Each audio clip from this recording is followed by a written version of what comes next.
I'm going to be preaching on the first gospel that we heard, the processional gospel. And in preparing, I do love parades very much. It's always been the case. And so this idea of a parade was just really calling my name. And so as I was preparing, I found some really very enlightening information about this contrast between God's realm and the realm of the Roman Empire, and how these differences were embedded into the entries of Jesus and Pontius Pilate into the holy city. I found two writings particularly helpful, and I want to recognize the individuals who wrote them. Father Corrigan from St. Francis of Assisi Church and Pastor Don from Beyond Church. So this Sunday, we remember and proclaim Jesus' entry into the city of Jerusalem from the east. Something that we rarely remember or even consider as that there were two processions into Jerusalem that day, on the day that we call Palm Sunday. The one we know, which we just talked about, and we commemorate with the waving of palm branches. The other procession took place on the other side of Jerusalem. We have to remember that back then, Jerusalem was a destination hotspot, a tourist town. And the population of the city went from 40,000 to around 200,000 during the Passover holiday, as all the faithful Jewish people made their pilgrimage into Jerusalem to be at the temple. Because of the large crowds once a year during the Passover, the Roman curator moved his headquarters to Jerusalem in a show of strength, designed to prevent any outbreaks of insurgency or violent rebellion against Roman rule. And this was constantly an issue, a danger, because the Roman rulers imposed real hardships, economic hardships on their subjects, and because they were oppressors. No one likes to have someone's foot on their neck. In a show of military force, we have foot soldiers and cavalry on horses and leather armor and helmets and weapons and banners and golden eagles mounted on poles, all coming into Jerusalem. Can you imagine the sight? Pilate's procession was this visible manifestation of imperial Roman power. He rode astride one of these horses, a mighty steed, and the whole point was to strike fear into any of the resentful onlookers. As Pilate led his regiment of this was a regiment of his most trusted soldiers into town, he had this idea, he's so confident with these soldiers, but he also knew that there were several battalions of Rome's finest soldiers garrisoned on the west side of Jerusalem, and they were ready to flood into the city at Pilate's command. He entered from the west, Jesus entered from the east. Jesus' procession stood in contrast to what was unfolding on the other side of the city. Jesus came on a donkey, was greeted by ordinary people who shouted, "Hosanna, save us," to the wandering prophet Jesus, who was from backwater town of Galilee. And many of them believed that he might be the promised Messiah they had been waiting for, the Messiah that would defeat their oppressors and restore their freedom.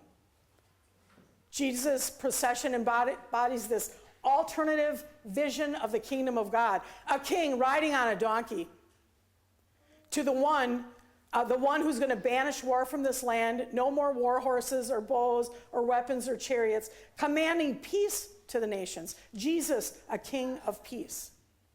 Pilate's procession was all about this embodied power, glory, violence of the empire that ruled the world. Pilate's military procession was a demonstration of both Roman imperial power and the Roman imperial theology. The Romans believed that the emperor was God, and they worshiped the emperor as God. So, taking into consideration these two very different understandings of a parade or a procession coming into Jerusalem, what does that mean for us as 21st century Christians? What do we do with Palm Sunday?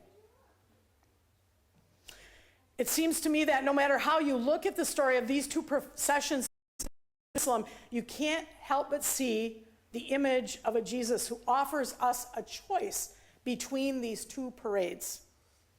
the attraction of worldly power and the might of Pilate's military parade, with all its glory and wonder, it is still there to tempt us today.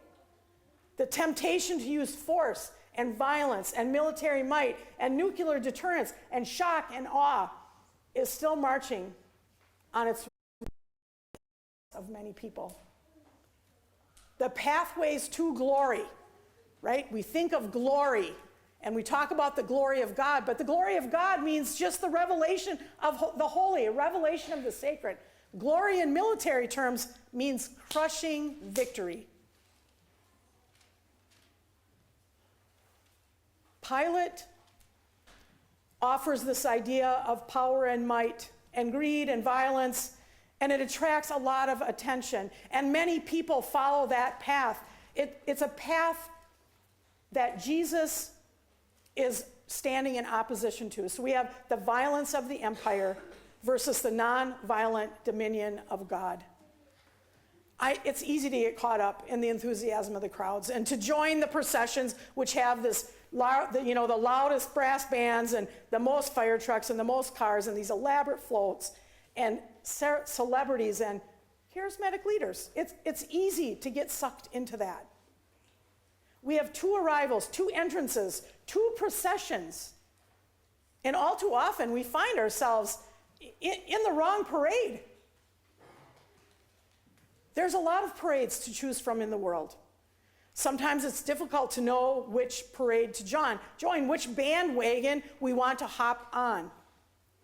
It's easy and tempting to join the wrong ones, and it's sometimes difficult to understand where the right place is to be, which parade Jesus is calling us to be in. It's easy to miss this counter procession that's taking place on the other side of town, where Jesus is riding on a humble donkey, not by violence, but by courageously loving, serving, and accepting his place among the victims of imperial power.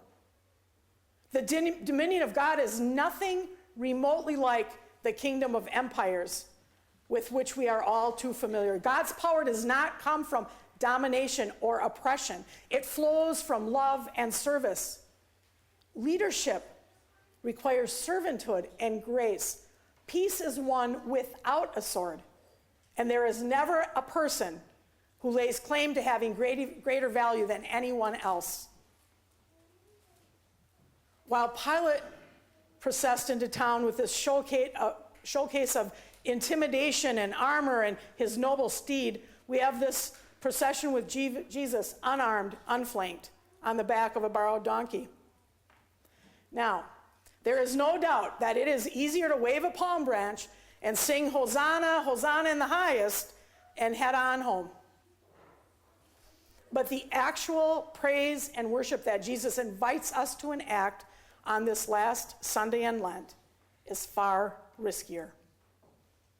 And we know what happens to Jesus after he rides in on the donkey. It cost him everything. For those with eyes of faith to see it, Jesus bears witness to the futility of the world's kind of power in establishing any sort of peace. Jesus brings God's peace, God's shalom. And shalom doesn't just mean peace, it means wholeness, fullness, abundance in your life. This is what God is offering. This is what Jesus is pointing us to. 2 kingdoms, 2 symbolic journeys into Jerusalem, a stallion or a donkey, a parade or a protest. All of us have a choice to make.